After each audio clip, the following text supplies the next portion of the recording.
con vosotros el día de mañana. Amén. Así, hermano, como nosotros necesitamos letras de alabanza ungidas, necesitamos también músicos ungidos, necesitamos cristianos ungidos, hombres y mujeres llenos del poder del Espíritu Santo. Dios te necesita a ti, Dios me necesita a mí también, pero llenos del Espíritu Santo para poder nosotros servir al Señor, para que Dios haga maravillas entre nosotros el día de mañana. Amén. Abra su Biblia, mi querido hermano, 1 Corintios capítulo 6. Ya hemos ido avanzando por la epístola de Corintios. Amén. Nos alegramos, mis queridos hermanos, de verla a cada uno de ustedes acá en la casa de oración, sabiendo, cierto, de que quizás nosotros podemos salir de vacaciones, pero Dios no se toma vacaciones. El Señor siempre está acá con los brazos abiertos, esperándonos para que nosotros podamos venir a adorar y bendecir su nombre delante de su presencia. Me alegra, mi hermano, verle a cada uno de ustedes. Amén.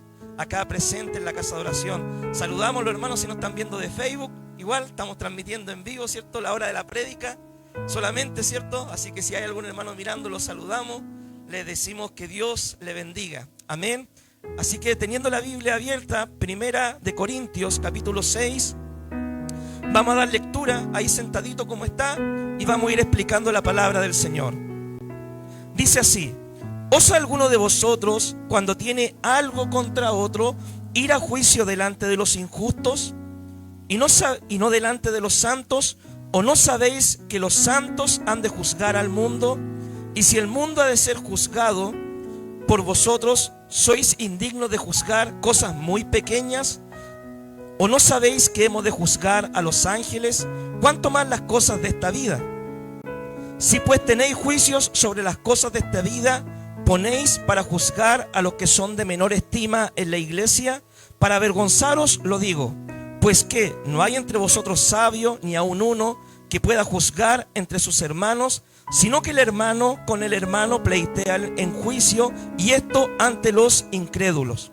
Así que, por cierto, ya es una falta en vosotros que tengáis pleitos entre vosotros mismos. ¿Por qué no sufrís más bien el agravio? ¿Por qué no sufrís más bien el ser defraudados? Pero vosotros cometéis el agravio y defraudáis, y esto a los hermanos. ¿No sabéis que los injustos no heredarán el reino de Dios? No erréis, ni los fornicarios, ni los idólatras, ni los adúlteros, ni los afeminados, ni los que se echan con varones, ni los ladrones, ni los avaros, ni los borrachos, ni los maldicientes, ni los estafadores heredarán el reino de Dios. Y esto erais algunos, mas ya habéis sido lavados, ya habéis sido santificados, ya habéis sido justificados en el nombre del Señor Jesús y por el Espíritu de nuestro Dios. Amén. Hasta ahí vamos a ir dando lectura y vamos a ir explicando, ¿cierto?, la palabra a medida que avancemos. Bien. ¿Qué es lo que ocurría en la iglesia, la famosa iglesia de Corintios? La iglesia de Corintios, hermano, la verdad que da mucho material para uno sacar enseñanza, aplicaciones para este tiempo, ¿ya? ¿Qué es lo que estaba ocurriendo en esa iglesia tan controversial y que muchas veces tiene cosas que se asemejan mucho a la iglesia presente en la actual, ¿ya? Estaban surgiendo pleitos entre los hermanos. Los hermanos estaban peleando entre ellos, ¿ya? Y cuando surgían pleitos, peleas entre ellos, alguna diferencia, y la palabra da a entender, ¿cierto?, cuando habla de defraudar, que se trata de problemas entre los hermanos de índole económico, ¿ya? Ellos iban y llevaban sus problemas ante los jueces, ante los tribunales, por así decirlo, incrédulos, los del mundo, ¿ya? Ellos no solucionaban su problema entre ellos, o no le pedían a algún hermano, ¿cierto?, con sabiduría que interviniera en esa situación particular que pasaba entre ellos, sino que ellos sus pleitos, sus peleas, las llevaban ante los tribunales humanos, ante personas incrédulas. Ellos se ponían a pelear, ¿cierto?, sobre quién tenía la razón, quién no tenía la razón, quién debía pagar, quién no debía pagar y todo eso. ¿Qué es lo que provocaba esto? Que la iglesia tuviera un mal testimonio ahí en Corintio, y también provocaba que el evangelio fuera desprestigiado, en otras palabras. Imagínense, dos cristianos pelean, ¿cierto? Es que tú me robaste esto, no, es que yo no te lo robé, es que tú me lo prestaste, es que tú me lo echaste a perder. Y esto lo peleaban ante un tribunal de personas inconversas, y después quizás estos mismos hermanos se lo encontraban por ahí a los jueces y le decía, oye, mira, sabes que yo te invito a la iglesia terminando el juicio. Imagínense qué es lo que hubiera dicho el juez, ¿cierto? O sea, yo para ir a ese lugar mejor yo no voy. Entonces, esto es lo que la palabra quiere decir, que los hermanos peleaban, llevaban sus problemas a las cortes y después esto traía repercusión en la iglesia. En la iglesia, mis queridos hermanos, actualmente también pueden surgir a veces problemas, conflictos, diferencias entre los hermanos. Y en parte dice la palabra de que esto es necesario para que se vea quiénes son aprobados y quiénes no delante del Señor. Porque muchas veces, mis queridos hermanos, cuando surgen estos problemas, Dios lo que está probando en nuestro corazón. ¿Cómo vamos a reaccionar nosotros? ¿Cómo vamos a comportarnos frente a alguna situación eventual que podamos vivir con alguno de nuestros hermanos? Entonces Dios prueba nuestro corazón. La iglesia está formada por personas que tenemos virtudes y tenemos errores, ¿ya? Si usted, por ejemplo, dice, no, yo voy a la iglesia y ahí yo espero de que toda la gente sea perfecta y que nadie se equivoque o que nunca va a haber nada malo. No, la iglesia está formada por personas que tienen virtudes y errores. Además, la iglesia está formada por personas que tienen diferentes niveles de compromiso espiritual. Por ejemplo, hay hermanos que llevan mucho tiempo y que son fieles al Señor. Pero hay hermanos que vienen recién llegando y su nivel de compromiso, de consagración, de compromiso con Dios o con la iglesia, no es el mismo. Además, la iglesia, ¿cierto?, tiene este factor de personas, ¿cierto?, como dijimos, con virtudes y errores. Cuando surge un problema, ¿qué es lo que debemos hacer?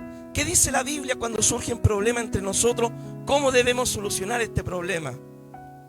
Debemos, ¿cierto?, dice la palabra, ir y conversar con nuestro hermano en privado. Es decir, hermano, yo quiero conversar contigo. Y usted lo llama al hermano, ¿cierto?, al lado y conversa con él en privado y trata de arreglarse con su hermano en privado. Si, por ejemplo, el hermano no le hace caso y le dice, tú estás mal, tú estás equivocado, usted tiene que buscar testigos. Y ahí, por ejemplo, usted me puede llamar a mí, a alguno de los líderes, de los consejeros, y podemos ir y conversar con el hermano y tratar de hacerlo entender y ver de que él ha cometido un pecado, de que está mal y que necesita arrepentirse para restaurar esa relación.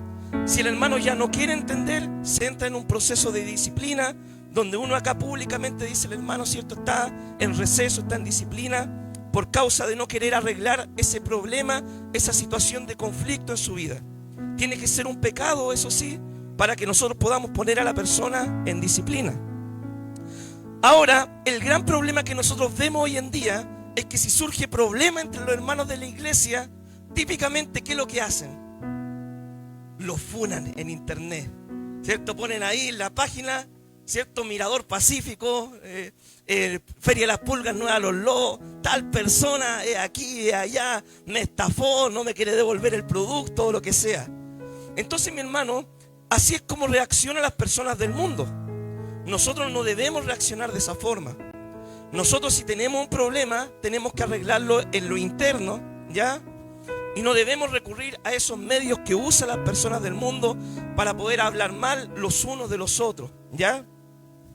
Pero ¿por qué surgen los conflictos, mis queridos hermanos? La iglesia está compuesta por el factor humano, como le dije. Hombres, mujeres con virtudes y con errores, ¿ya?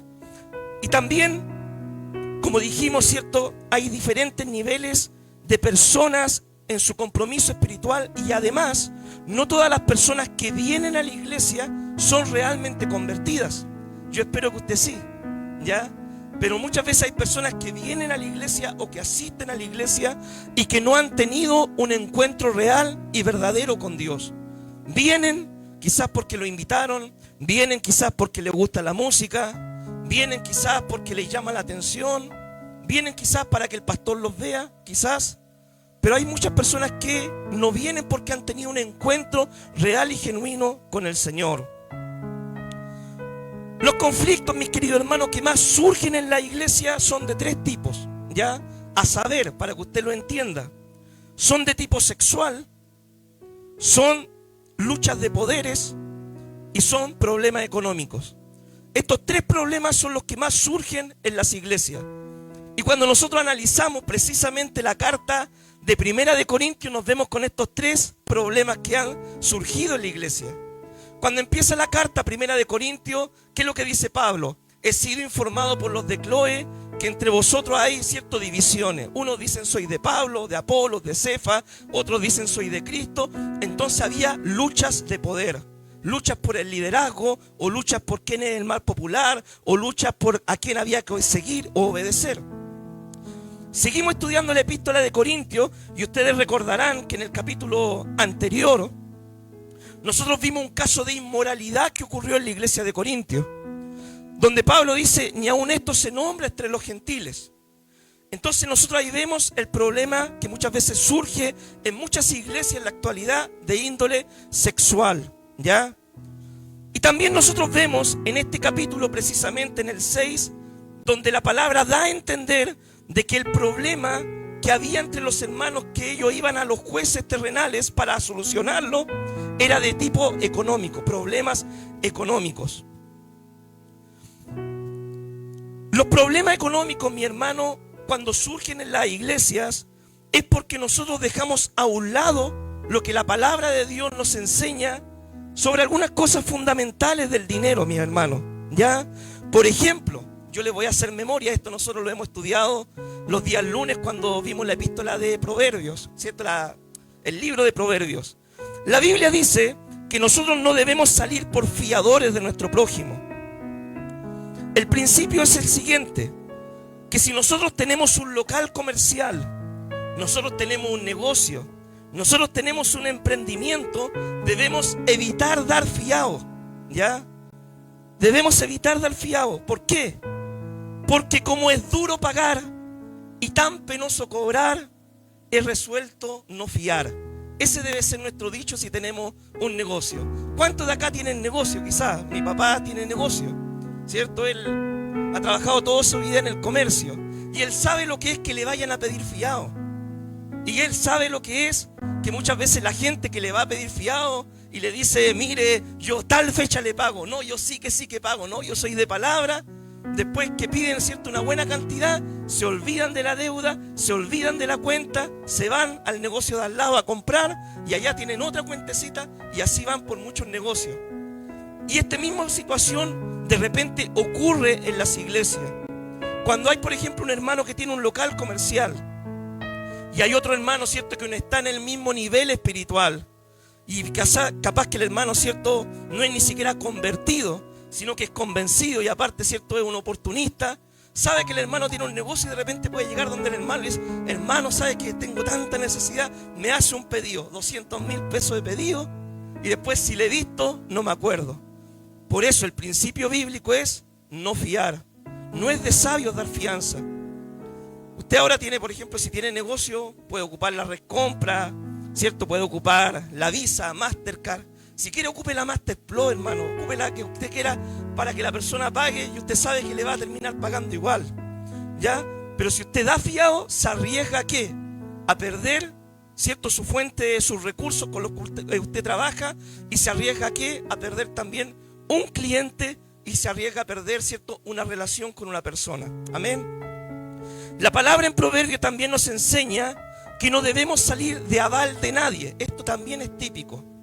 Muchas veces pasa, ¿cierto?, en la iglesia que un hermano se quiere comprar una casa, por ejemplo, o se quiere comprar un auto, ¿cierto?, o se quiere comprar, quiere quizá pagarle la universidad a sus hijos, ¿cierto? Y como él ya tiene deudas con tarjetas anteriores, a él no lo aceptan salir de aval. Entonces él a su hermano de confianza, su yunta, su partner, ¿cierto?, le dice, hermano, ¿por qué no me sales de aval? Yo te prometo, hermano, que te voy a pagar. Pero te lo prometo, hermano, que te voy a pagar. Sáleme de aval, hermano, ¿ya? Y la cosa es que la palabra salir de aval significa que uno adquiere la obligación, ¿cierto?, de hacer aquello con la cual esa persona se ha comprometido en caso de incumplimiento. Si yo salgo de aval de un hermano, yo me estoy comprometiendo con mi hermano a pagarle la deuda a mi hermano si es que mi hermano no puede cumplir.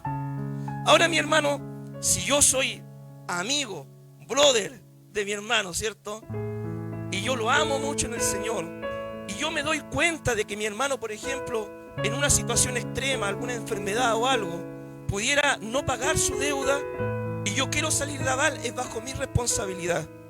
pero yo sé de que estoy asumiendo hacerme cargo del costo económico si es que él no pudiera pagar. ¿Ya? Otra cosa que muchas veces surgen problemas en la iglesia, ¿ya? Y yo por esto se lo comparto y la palabra da justo en el clavo en esto, es prestar cosas o pedir cosas prestadas. A mí antiguamente me dijeron, hay 3 cosas que no se prestan nunca, ¿cierto? Bueno, comúnmente la gente cuando tiene que hacer una diligencia, ¿qué es lo que pide prestado? El auto, ¿cierto? El auto, mis queridos hermanos, no es como prestar un libro. Que un libro, ¿cierto?, puede ir y volver. Y bueno, si se queda por allá el libro, por último le va a servir para que la persona lo lea y crezca más espiritualmente. Pero un vehículo, mis queridos hermanos, es un bien mayor. Estamos hablando de millones de pesos. Ya estamos hablando de harto dinero. Y yo, mi hermano, cuando pido algo prestado, la Biblia dice en el Antiguo Testamento que si yo pido algo prestado, yo me debo hacer cargo de aquella cosa que yo pedí prestada si se estropea estando en mi poder. Entonces, hay un dicho que dice, amigos al prestar, enemigos al devolver. Es cuando prestas las cosas y se echan a perder. ¿Ya? Amigos al prestar, enemigos al devolver, ¿cierto? Cuando prestan las cosas y se echan a perder. Mi querido hermano, yo no le voy a decir a usted cómo usted tiene que vivir su vida, porque usted tiene un libre albedrío. Yo simplemente le voy a dar principios de la palabra, y si el día de mañana un hermano va y le dice, hermano, tengo que hacer una diligencia, préstame el auto, usted va a tener el conocimiento, y usted si lo hace, si usted decide pasar las llaves, es bajo su responsabilidad. ¿Ya? Yo no le voy a decir no se lo preste, porque después van a decir el pastor te dijo, ¿cierto? No, el pastor es mezquino, no. Ni tampoco le voy a decir hazlo, ¿cierto? Porque después si no le cumple, pero pastor usted me dijo. Usted tiene que tomar su libre albedrío, su decisión, pero usted sabe si es que lo presta, se arriesga a que pueda suceder una situación, y obviamente, volviendo al tema de la palabra, no va a ir ante los tribunales, ¿cierto? Diciendo, peleando con el hermano de que le chocó el auto y ahora no se lo quiere pagar, que le sacaron una multa, ¿cierto? Y usted ahora quiere que el otro la pague y no usted. Entonces usted eso lo tiene que tener por entendido. Cuando prestamos dinero, mi hermano, debemos tener presente que ese dinero que prestamos puede que no regrese, ¿ya?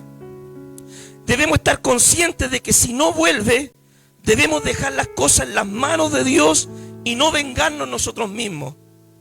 Mis queridos hermanos, si usted presta dinero, debe tener en cuenta de que ese dinero puede que no regrese. Y si no regresa, usted debe dejar las cosas en las manos del Señor simplemente. Usted se arriesgó a prestar, a confiar en la persona, ¿ya? Entonces, mi hermano, si usted presta, se arriesga a esto. Pero si no vuelve el dinero, debe dejar las cosas en las manos del Señor y no ir ante los tribunales humanos, ¿cierto? A pelear con el juez, ¿cierto? De que su hermano le devuelva la parte que usted le prestó. Es por esto, mi hermano, de que acá en la iglesia, en nuestra iglesia local, está prohibido pedir dinero o pedir dinero prestado, ¿ya? Está prohibido prestar dinero o pedir dinero prestado. Yo no quiero saber, mi hermano, el día de mañana que le presté plata al hermano y no me quiere pagar, ¿cierto? Y después vengo al culto y no siento la presencia de Dios porque veo a ese hermano que no me quiere pagar los 100.000, 200.000 pesos que yo le presté. No, mi hermano, evitemos los conflictos en la iglesia, porque estas situaciones se dan en muchos lugares, ¿ya? También otras situaciones que se dan cuando, por ejemplo, llegan con los famosos negocios piramidales a la iglesia. No, hermano, que tengo un negocio empresarial, tú ponís 10, yo pongo 10 y te toca a ti la primera vuelta, después a mí en la segunda y así. Y después termina haciéndose una pirámide tan grande que después el dinero se perdió, se fueron los hermanos de la iglesia, queda en conflicto ahí. Evitemos esos problemas, mi hermano, porque estas situaciones no son de ahora. Esto ya pasaba en los tiempos del apóstol Pablo, muchos años antes, ¿ya? Cuando surgen problemas mayores, mi hermano, por ejemplo, cuando hay crímenes, ¿ya? Tenga presente esto. Cuando surgen problemas de índole de crimen, esos sí deben ser denunciados. Por ejemplo, mi hermano, nosotros los pastores, si usted viene a confesar un pecado con nosotros, ¿cierto? Y nos dice, pastor, cometí este pecado, nosotros lo vamos a aconsejar de acuerdo a la palabra, lo vamos a exhortar, le vamos a decir cómo tiene que hacer las cosas. Pero si es un crimen, por ejemplo, usted viene y me dice: pastor, no la aguantaba más. Pastor, la liquidé esta mañana. No, yo ahí voy a tener que ir, ¿cierto? Y denunciarlo ante las autoridades civiles, ¿cierto? Porque cometió un crimen. Ahora hay crímenes y crímenes, ¿ya? Por ejemplo, en el caso, mi hermano, un ejemplo, ¿cierto? Si hay una estafa, por ejemplo, usted puede, ¿cierto? Es un crimen que viola la ley, ¿cierto? De aprovechamiento ilícito de una propiedad o de algo que no es, de un bien que no, a uno no le corresponde. Y usted puede llevarlo a la justicia si es un crimen, o bien simplemente dejarlo en las manos del Señor. Mi hermano, mire, yo he escuchado testimonios de pastores que, por ejemplo, denominaciones, ¿cierto? No la iglesia de Dios, ¿ya? Pero denominaciones donde, por ejemplo, los pastores, los obispos que hay en esa iglesia han comprado terreno, ¿cierto? Han ayudado a iglesias, mi hermano, a tener sillas, muebles, computadores, baterías y de todo, ¿cierto? Y de repente un día el pastor local, ¿cierto? Se enojó, se salió de la denominación y se quedan con todo. Se quedan con todo, hermano. Se quedan con las sillas, con todas las cosas que se supone deberían corresponder a la misión que los ha apoyado. ¿Qué debe hacer ahí un cristiano, ¿cierto? Que está en un alto cargo de liderazgo. Tiene dos opciones: lo puede llevar ante los tribunales, sabiendo la consecuencia que esto puede repercutir, de que muchas veces esto pueda salir en Mega o en los diferentes canales, ¿cierto? Y conflicto en iglesia evangélica. Se están peleando, ¿cierto? El terreno del templo. O bien el pastor puede decir: así como Dios dio, Dios quitó, alabado sea el nombre del Señor, Dios el día de mañana puede dar más. Y hay pastores, mi hermano, yo conozco, he oído testimonios de pastores de otras denominaciones que han decidido dejar las cosas en las manos del Señor, pierden, ¿cierto?, un local quizás, y después Dios con el tiempo lo bendice con 2, con 3, con 4 locales más donde se hacen cultos, porque han decidido dejar la venganza no en sus manos, sino en las manos de aquel que juzga con integridad. Amén. Lo que debemos tener en cuenta, mi hermano, es que el evangelio transforma vidas, ¿ya?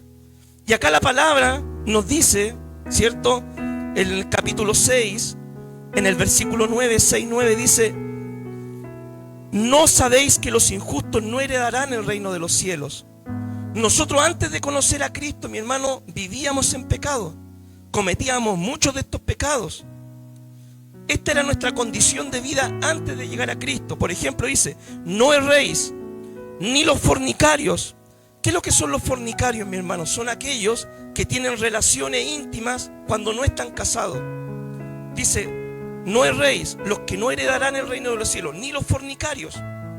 Dice: ni los idólatras, ¿cierto? Un idólatra es aquel que pone cualquier cosa antes que a Dios.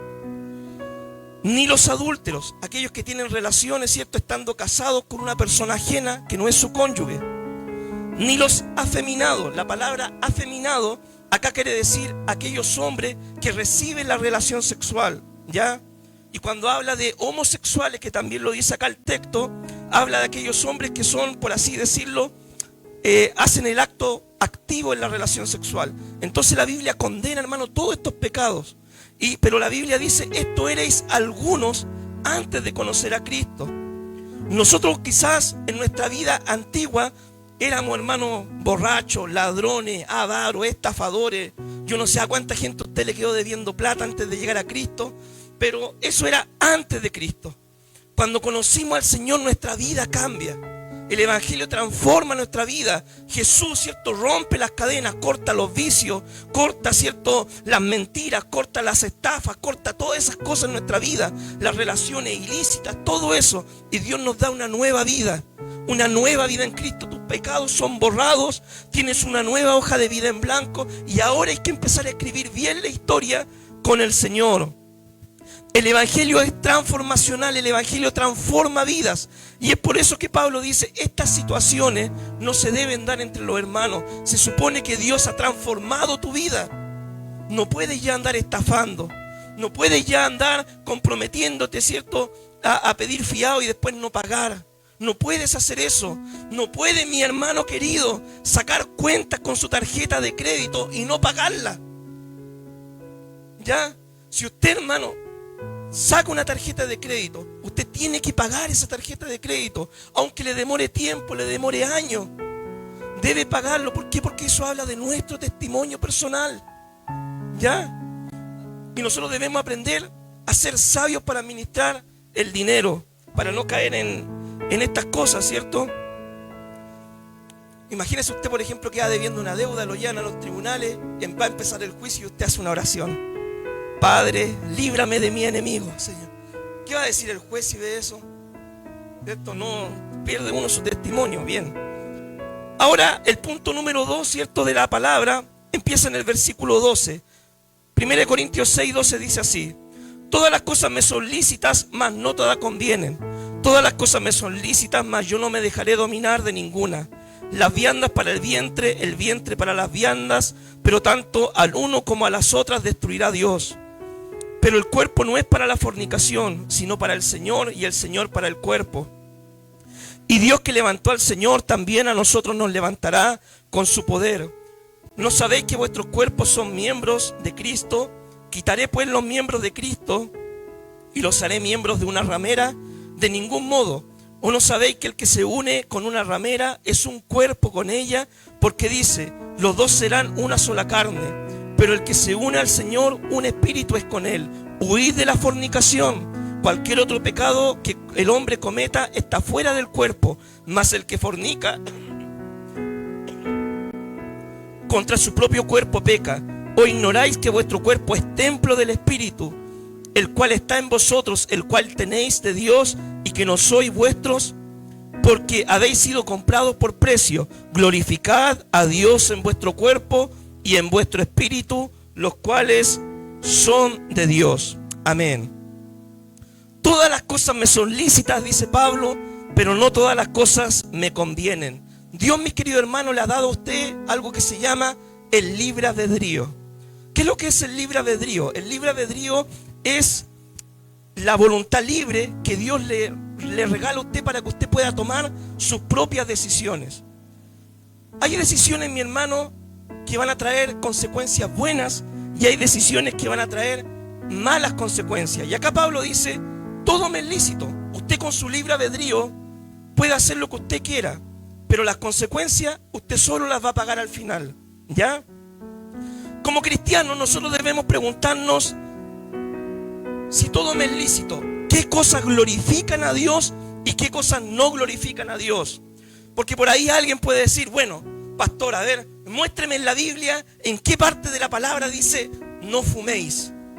Bueno, hay una Biblia, todo esto, que dice, si usted une los dos textos de un lado al otro, dice no fumes, ¿cierto? Pero no me acuerdo qué Biblia es, pero por ahí está.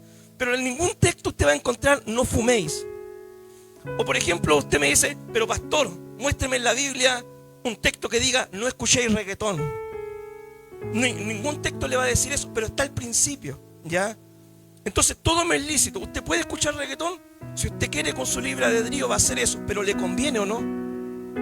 Entonces esa es la pregunta que debemos hacernos nosotros. Si usted quiere fumar con su libre albedrío, usted puede ir y fumar, pero ¿le conviene o no? No, ¿ya? Si usted quiere bailar música mundana, que hable de sexo, de droga, de infidelidad, de balas, ¿cierto?, de Peso Pluma, de todas esas cosas, ¿le conviene o no? Obviamente que no. Glorifica a Dios, ¿cierto?, si usted se va a fumar un cigarrillo, aparte de ser una adicción, un gasto innecesario, y aparte de producir cáncer, ¿le conviene o no? No. Si usted con su libre albedrío lo quiere hacer, lo puede hacer, pero sabe que se está exponiendo a todo esto, a la disciplina de parte del Señor. Glorifica a Dios el tomar alcohol, sabiendo que es un vicio, un gasto innecesario y que quita el testimonio. No conviene, ¿cierto? Glorifica a Dios vestirse de forma provocativa, sensual, que atraiga la mirada de hombres o de mujeres hacia su cuerpo físico. No glorifica a Dios, no conviene. Si usted quiere vestirse así, lo puede hacer. Pero la pregunta que nosotros debemos hacer no es si glorifica a Dios nuestro estilo de vida o no. Glorifica a Dios, mis queridos hermanos, pasar todo el día viendo telenovelas, Netflix, películas, videos en Facebook, en YouTube, en TikTok, en todo eso. No. ¿Qué es lo que glorifica a Dios? Quizás que usted pase su tiempo orando, leyendo la palabra, escuchando una prédica, escuchando música cristiana, ¿cierto? Glorifica a Dios escuchar música secular que me hable, ¿cierto?, de todas esas cosas que nombramos, canciones depresivas. No va a glorificar a Dios eso. Glorifica a Dios el hacerse tatuajes, piercing, extensiones, modificaciones. De repente a los jóvenes les llaman la atención estas cosas, ¿cierto? Un piercing, una extensión, un tatuaje, todo eso. ¿Glorifica a Dios? No. Usted con su libre albedrío quizás lo pueda hacer, pero la pregunta es, ¿glorifica a Dios? ¿Se agrada a Dios de esto? Porque quizás si usted busca en la Biblia, no va a encontrar, no os hagáis extensiones, no os pongáis piercing, ¿ya? Textualmente no lo va a encontrar. Pero lo que sí va a encontrar es lo siguiente, el principio. El principio que dice, el que sea inmundo, siga siendo inmundo. Y el que sea santo, santifíquese aún todavía. Ese principio lo va a encontrar. Amén. La Biblia dice que nosotros somos templo del Espíritu Santo. El día que recibimos a Cristo en nuestro corazón, el Señor vino a morar a nuestra vida. El Señor ya no habita afuera, el Señor habita dentro de ti, en tu cuerpo. Este cuerpo es templo del Espíritu. Dios ahora mora dentro de nuestra vida. Es por eso que nosotros debemos cuidar nuestro cuerpo, porque es templo del Espíritu Santo. En Corintios, ¿cierto? ¿Qué es lo que pasaba? Como estaba el templo, como una vez lo explicaba nuestro hermano Jan, ¿cierto? Estaba el templo de esta diosa, donde tenía un montón de sacerdotisas, ¿cierto?, que eran prostitutas que servían al servicio de los adoradores de esa diosa. Entonces se daba mucho esto en la cultura de los corintios del pecado sexual. Y es por eso que Pablo tiene que decirle, hermanos, no, ustedes tienen un cuerpo que pertenece al Señor. Ustedes no pueden pecar con su cuerpo, no pueden hacer lo que ustedes quieran con su cuerpo porque habéis sido comprados por precio. Cristo pagó un precio para santificarlo en cuerpo, en alma y en espíritu, para santificarlos completamente y consagrarlos para Él. Entonces, en esos tiempos, ¿cierto? En los tiempos de Pablo estaba la tendencia a, por ejemplo, decir, el cuerpo no importa, hermano, lo que importa es lo que tú eres por dentro.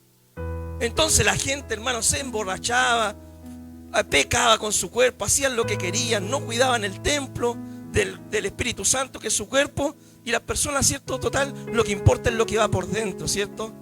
Pero también era otro extremo, donde estaban los otros, los estoicos, ¿cierto? Que decían, no, lo que importa igual es lo de afuera, y glorificaban demasiado el cuerpo. Nosotros, mi hermano, debemos tener un equilibrio, ¿ya? A Dios le importa lo que tú eres por dentro, a Dios le importa lo que tú eres por fuera también. A Dios le importa que tú cuides tu vida espiritual y a Dios también le importa que tú cuides tu cuerpo, tu templo. Dice la historia, ¿cierto?, de que había un cristiano que se exigía demasiado, ¿cierto?, en la parte espiritual, muchas veces sacrificando hasta su cuerpo físico. Entonces él murió muy joven, este cristiano. Y dice de que en su lecho de muerte, él dijo la siguiente frase: Dios me dio dos cosas, me dio un mensaje y un caballo. Conservé el mensaje, pero maté al caballo. Queriendo decir él de su cuerpo físico, ¿cierto? Que no le había dado el cuidado a su cuerpo físico por priorizar lo espiritual. Nosotros, hermanos, debemos aprender a vivir el evangelio de forma equilibrada, ¿ya? Sabiendo qué glorifica a Dios y qué no glorifica al Señor. Pablo corrige esta idea y enseña que debemos glorificar a Dios con nuestro cuerpo. Amén. Así que, mis queridos hermanos, hay que cuidar nuestra salud también. Dormir bien, cuidar la salud, ¿cierto? Yo ahora puedo decir hay que dejar la bebida, a todo esto. Yo ahora sí lo digo con autoridad. Amén. Hay que dejar las bebidas, ¿cierto? Y hay que cuidar el cuerpo. El otro día la pastora me decía a mí, decía, Jorge, ¿cuándo vayas a bajar de peso? Me decía. Yo, entonces, hay una amonestación también para mi vida, ¿cierto? Porque uno, hermano, también tiene que saber cuándo la palabra es para uno. Entonces uno tiene que poner atención en estas cosas. No vamos a ser salvos, mis queridos hermanos, si es que por lo que comamos o no comamos. Pero lo que comemos o dejamos de comer va a afectar en nuestra salud. Eso debemos tener presente. La comida no es un elemento salvífico, que por ejemplo decimos, no, si comemos puras legumbres, verduras somos más santificados, no. que si comemos papas fritas, churrasco y todas esas cosas. Pero sí debemos tener presente que si comemos legumbres, verduras, frutas, vamos a estar más saludables para servir al Señor. Que si comemos solamente comida chatarra, comida rápida, nos vamos a enfermar más rápido. Vamos a matar el caballo antes. Amén. Así que mis queridos hermanos, esta es la enseñanza del día de hoy. Evite pedir fiado, salir de aval y andar pidiendo dinero prestado. Si ocurren problemas, perdone, no se vengue, deje las cosas en las manos del Señor. Ocupe bien su libre albedrío y glorifica a Dios cada día en su diario caminar con Él. Amén. Padre, te damos gracias, Señor, por este tiempo de enseñanza. Amado Dios, tú hoy nos hablas, Señor, en esta palabra, Señor, de que debemos ser sabios, Señor, para vivir